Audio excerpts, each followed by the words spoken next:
오늘은 교회에 대해서 세 번째 말씀을 나누게 됩니다.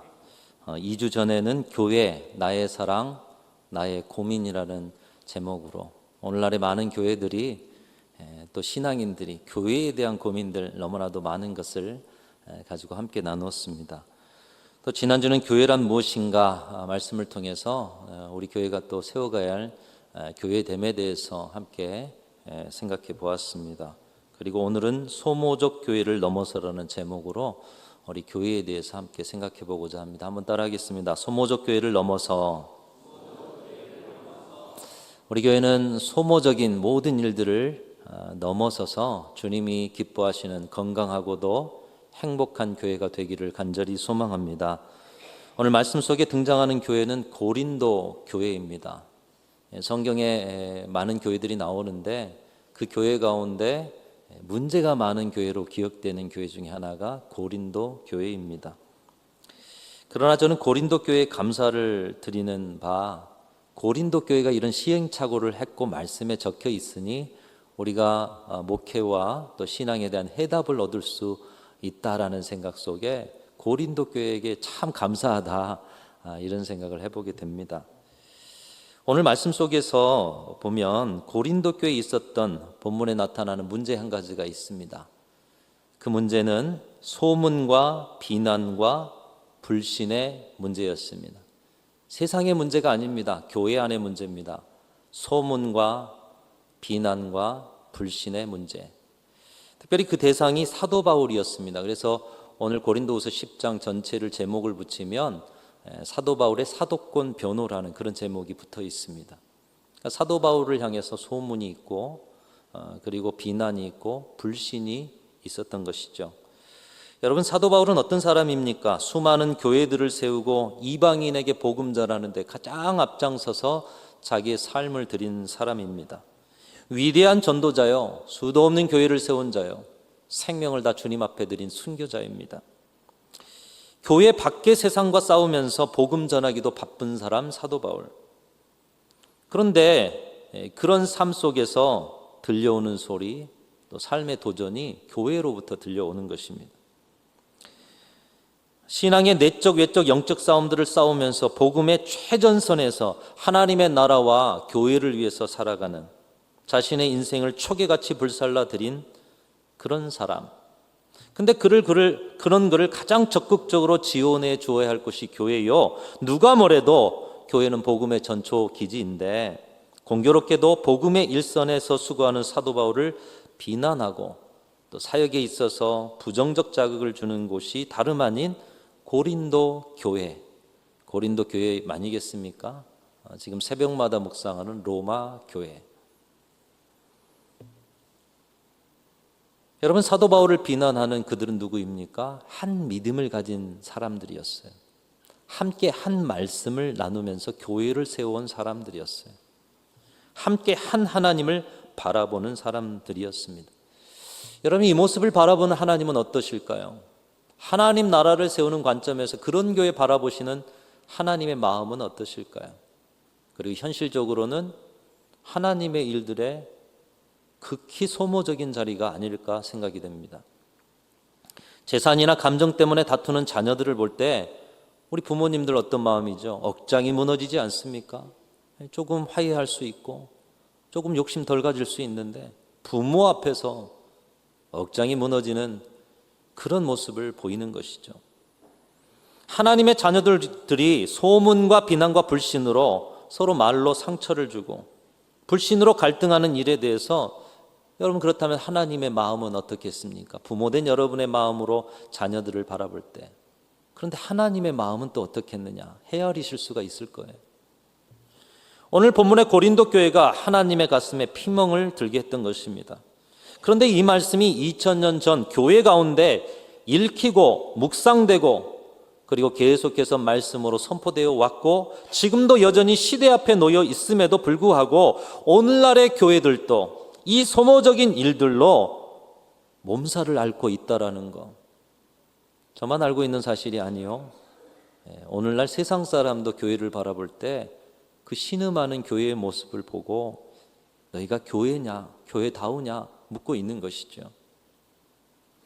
하나님께서 맡겨준 사역, 그것으로 달려가기도 우리 인생은 부족한데 그 사역은 조금 밀어놓고 서로 나누어져 소문과 비난과 불신으로 갈등하면서 이 일로 일어난 문제들을 수습하기에 많은 힘을 낭비하고 있는 것입니다.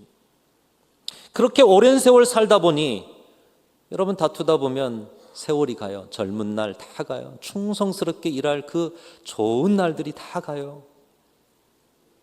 남는 것이라고는 피투성이 된 영혼, 텅 빈 교회, 분열된 교인들, 답답한 현실, 암담한 미래만 남은 교회들이 한둘이 아닌 것을 우리 한국교회 현실이 보여주고 있습니다. 얼마나 아픈 일입니까? 하나님의 마음을 아프게 하고 죽어가는 영혼 살리고 하나님 나라 세우라고 하신 그 하나님의 주신 은사를 소모하는 일 아니겠습니까?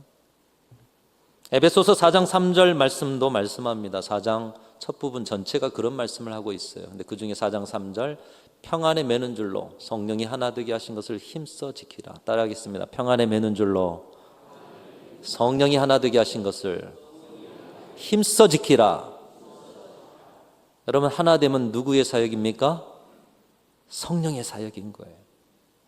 하나됨을 깨트리는 것은 성령을 방해하는 것이에요. 성령의 이끄심을 받는 교회, 오레페오가 성령의 능력으로 부흥하는 교회, 우리 안에 성령님 계시다로부터 시작해서 말씀을 나누었는데, 성령이 이끄시는 그 이끄심을 받는 교회는 하나됨의 기초를 힘써 지키고 모든 일의 시작이 하나됨, 지체, 생명 공동체. 어떤 잘하는 일이 있어도 요거 깨뜨리면 그 잘하는 일 필요가 없어요. 그 불필요한 소모를 최소화하고 오직 교회와 모든 성도가 맡은 사명에 자신을 들여 헌신하는 교회가 되기를 위해서 끊임없이 기도하고 있습니다.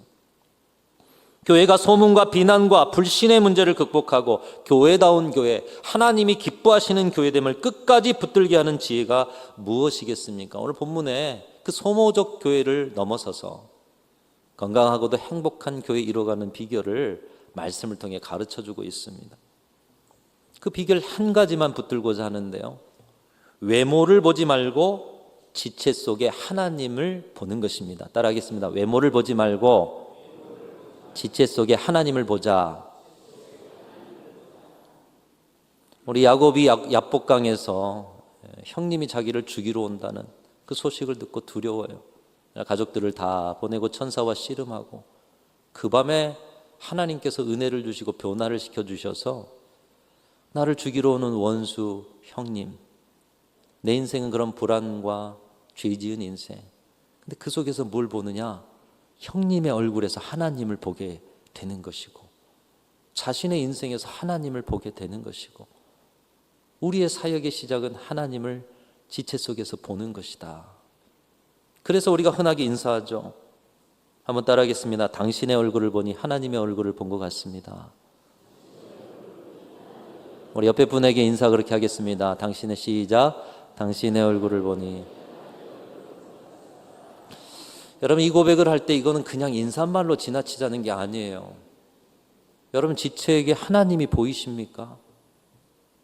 보이시지 않는다면 보이실 때까지 기도하셔야 돼요. 성령 충만 가운데 지체 속에 하나님이 보이시거든. 그때 사역을 시작하십시오.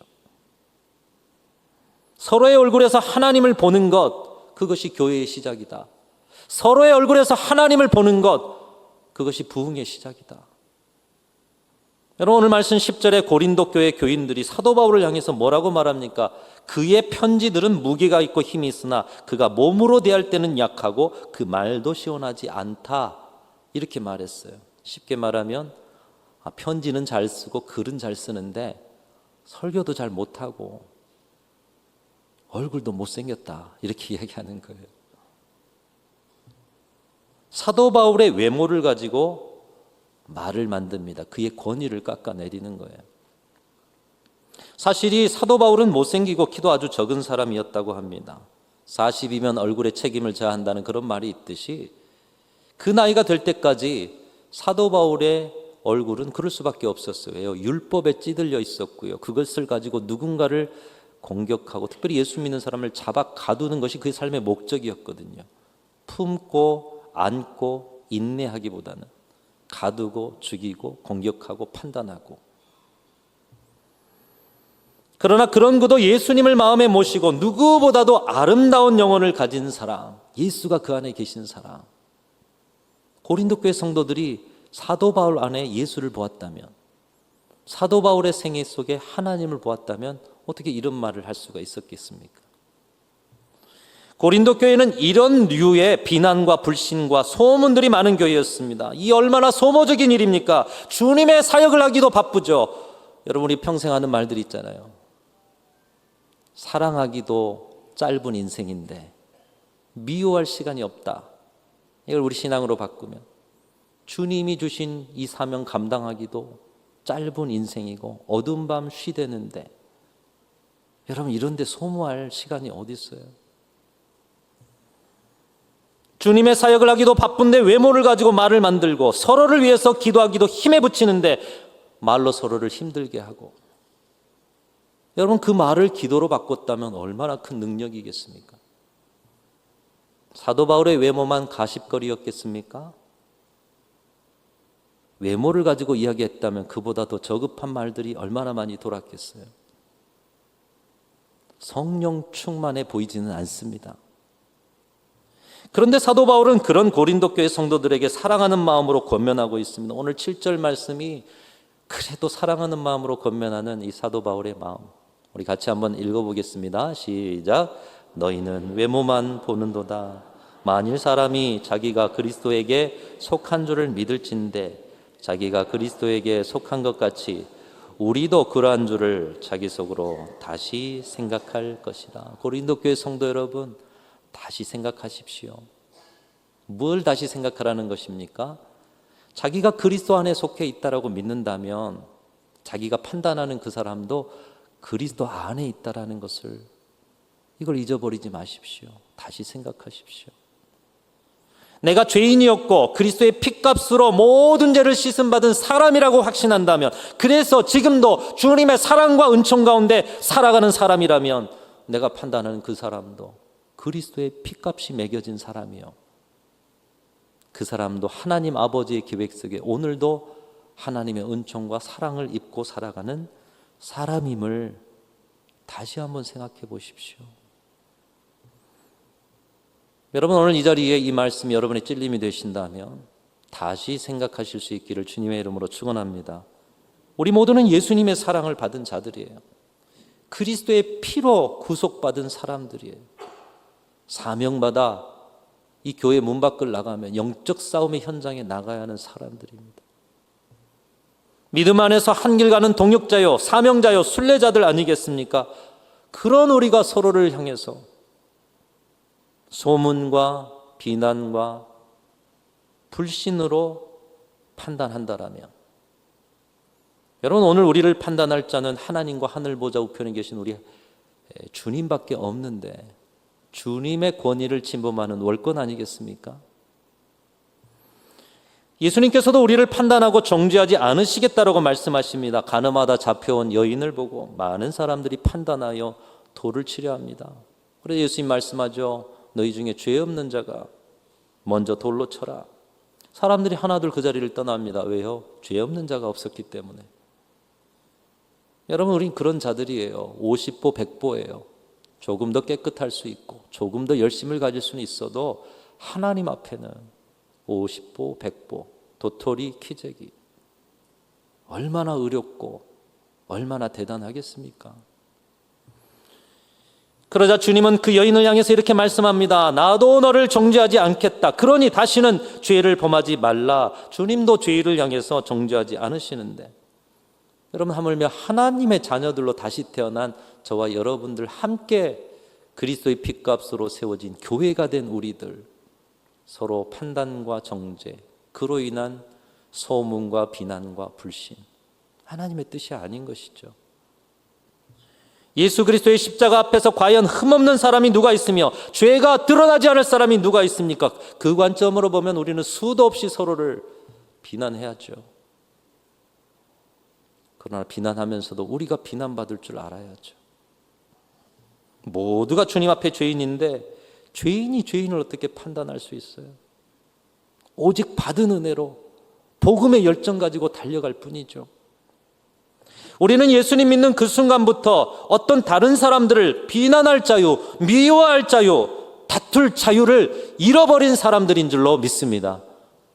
아멘이 적으신 거 보니까 강요는 하고 싶지 않습니다만, 여러분, 주님 앞에 서면 우리는 또 죄인이에요. 주님 앞에 서면 우리는 또 정결하지 못한 자들이에요. 그래서 지난주도 여러분 참회 기도 드렸는데 이번 주도 또 참회 기도 드리지 않으셨습니까? 우리는 주님 앞에서, 주님의 그 은혜 앞에서 누군가를 비난할 자유, 미워할 자유, 판단할 자유, 다툴 자유를 잃어버린 자들이다. 오직 사랑할 자유밖에 없는 자들이다. 따라하겠습니다. 오직 사랑할 자유밖에 없다. 여러분, 사랑할 자유밖에 없어요. 그 벽을 넘어서서는 안 돼요. 고린도 교회 성도 여러분, 당신들은 사랑할 자유밖에 없는 주님의 사랑의 포로가 되었는데 어찌 죄인의 모습으로 서로 죄 있다 판단하십니까? 다시 생각하십시오. 우리는 사랑할 자유밖에 없습니다. 사도 바울은 소문과 비난과 불신으로 고통스러운 상황 속에서도 흔들림 없는 모습을 보여주고 있습니다. 그의 사역은 사람의 인정으로 된 것이 아니라 하나님의 능력으로 된 것이요, 그의 사역은 외모로 한 것이 아니라 중심을 보시는 하나님 앞에 중심으로 사역을 감당하고 있기 때문인 것입니다. 사람들이 아무리 뭐라 해도 하나님은 내 중심을 알아주시고 하나님 앞에 언젠가 시들고 불에 타버릴 외모가 아니라 중심의 진실함으로 주님의 사역을 감당하고 있기에 그는 어떤 소문과 비난과 불신에도 흔들리지 않았던 것입니다. 여러분, 세상 다른 사람들이 다 나를 비난해도 여러분 마음 알아주는 한 사람 있으면 그 사람으로 여러분 흔들리지 않을 수 있지 않습니까? 바로 그 사람이 남편이고 아내고 자녀들이고 부모님이고, 그리고 여러분의 친구들, 오늘 우리의 동역자들. 광야를 걷고 사막을 걸어도 내 중심 알아주고 내 진심 읽어주는 그런 한 사람이 내 곁에 있다면 우리는 든든히 여기고 앞으로 전진할 수 있게 될 것입니다. 그런데 사람이 아니라 하나님이 내 중심을 알아주셔요. 하나님이 내 아픔을 아셔요. 하나님이 내 진심을 아셔요. 주님이 맡기신 사명 감당하고 가는데 흔들릴 이유가 무엇이겠어요? 여러분, 하나님이 이런 분이시라면, 하나님이 이런 은혜를 받은 우리는 어떻게 살아가야 합니까? 오늘 사도 바울이 그 모습을 보여주잖아요. 흔들림 없이 사랑의 마음으로 고린도 교회 성도들의 중심을 알아주고 있어요. 당신들은 원래 그런 사람들이 아닌데 다시 생각하십시오. 폴 투르니에 박사의 고독으로부터의 도피라는 책의 서두에 보면 스위스 제네바의 국제복지기관의 책임자의 비서로 일하는 미모 여성이 소개되고 있습니다. 이 미모의 여성이 항상 퇴근하고 나면 라디오를 틀었는데 라디오가 끝날 때까지 라디오를 듣는 것이 삶의 루틴이 되었다는 거예요. 근데 끝날 때 아나운서가 이런 말을 합니다. 여러분, 이 밤도 좋은 밤 되시기 바랍니다. 이런 말을 듣고 그제서야 라디오를 끄고 잠든다는 거예요. 근데 이것이 그녀의 삶의 루틴이 된 이유가 있습니다. 직장에 갔는데 뭐 상사나 누구나 자기에게 사무적인 말 외에는 말을 건넨 적이 없다는 거예요. 돌아와서 아파트로 돌아와서 집에 들어가도 이웃들이 자신에게 말을 건네는 사람이 없다는 거예요. 그래서 하루 종일 사람들을 만나는데 그들에게 인격적인 대화를 해본 적이 없어요. 그런데 유일하게 하루 중에 인격적인 말을 들을 수 있는 시간, 이 방송을 종료하는 시간에 나오는 한마디. 여러분, 이 밤도 좋은 밤 되시기를 바랍니다. 이 한마디 의지해서 삶을 사는 거예요. 이 폴 투르니에 박사가 오늘날의 시대에 이런 삶을 살아가는 사람들이 많다는 거예요. 따뜻한 인격적인 말 한마디에 목말라 있고 격려와 위로와 칭찬에 허기져 있고 내 중심과 진심을 알아주는 이 없이 살아가는 사람들. 여러분, 누가 그들의 진심을 알아주고 누가 그들에게 따뜻한 위로와 격려의 말을 해줘야 할 사명이 있습니까? 교회가 그 사명과 책임이 있는 거예요. 그렇기 때문에 그 사명을 감당해야 하는 교회는 교회 안에 먼저 격려가 있어야 합니다. 위로의 말이 오가야 합니다. 사랑의 수고가 있는 곳이 교회여야 합니다. 진정한 교회의 부흥은 허기진 사람들의 가슴을 채워주고 목말라 있는 그들의 목을 축여주는 사랑과 격려와 돌봄. 성도는 사랑할 자유만 있다라는 것이에요. 그 사랑을 교회 안에서 훈련하고 훈련된 사랑을 세상 가운데 살아가는 것이에요. 여기에서부터 교회는 진정한 예수님의 품을 이루고 부흥의 첫 발을 내딛게 되는 것입니다. 우리의 신앙의 자리에 정답이 그렇습니다. 마찬가지로 교회도 그렇습니다. 대단한 사역과 그럴싸한 큰 교회가 되었지만 사랑이 없다라면 그것도 교회는 아닌 것이에요. 큰 은사를 가지고 기적을 행한다 한들 고린도 교회를 향해서 주신 말씀 고린도전서 13장 기억하십니까? 아무리 큰 은사를 행하도 사랑이 없으면 소리나는 구리와 울리는 꽹과리에 지나지 않는다. 시끄럽다. 이렇게 말씀하시는 거예요. 그 깊은 사랑의 마음으로 나누는 말 한마디, 섬김의 한 조각을 나누는 교회, 바로 그곳에 예수님이 계시고 그 교회가 아주 작은 천막교회일지라도 우리 교회 120년 전에 그 양사제에 10명이 모여서 드렸던 그 자리일지라도 바로 그 자리가 성령 충만한 능력의 교회인 줄로 믿습니다. 여러분, 오늘날에 우리의 귀를 시끄럽게 하고, 그래서 이전에도 바벨탑에 대한 말씀을 나누면서 수많은 공의와 정의와 공정과 바름에 대한 이야기들로 시끄럽다. 그런데 그런 것이 이 세상을 지금 세워왔습니까? 여러분, 오늘날 세상이 왜 이렇게 쉽게 변하지 않는다고 생각하십니까? 변화는 그런 것으로 되어지는 것이 아님을 세상이 보여주고 있습니다. 변화는 십자가로 되어지는 것을 예수께서 보여주셨습니다.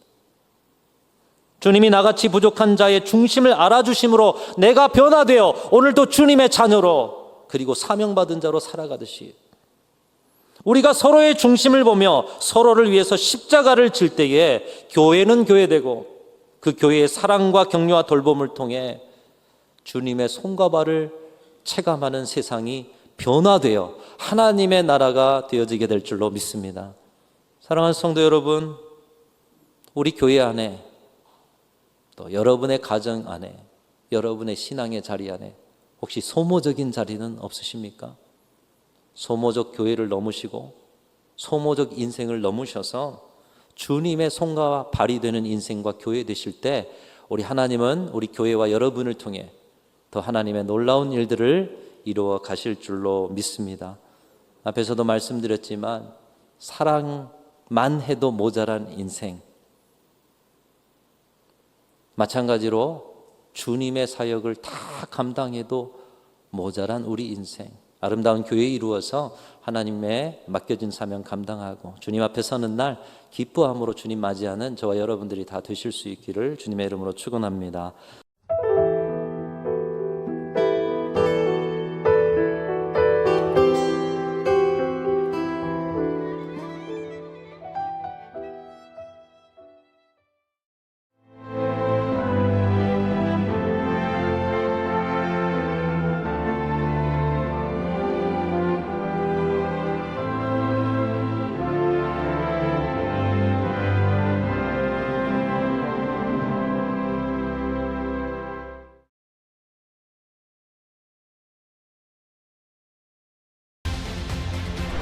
대한민국에는 아주 오래된 길이 있습니다. 8,000년의 시간 속에 다듬고 보듬으며 지켜낸 생명의 길, 순천 갯발. 1,000년의 가치를 담아 오롯이 간직해온 치유의 길, 순천 서남사. 그 길 위에서 펼쳐지는 수많은 삶의 이야기들. 세계 속에서 빛나는 그 귀한 가치를 더 나은 내일로 이어가는 시간. 2025 순천 세계유산 축전.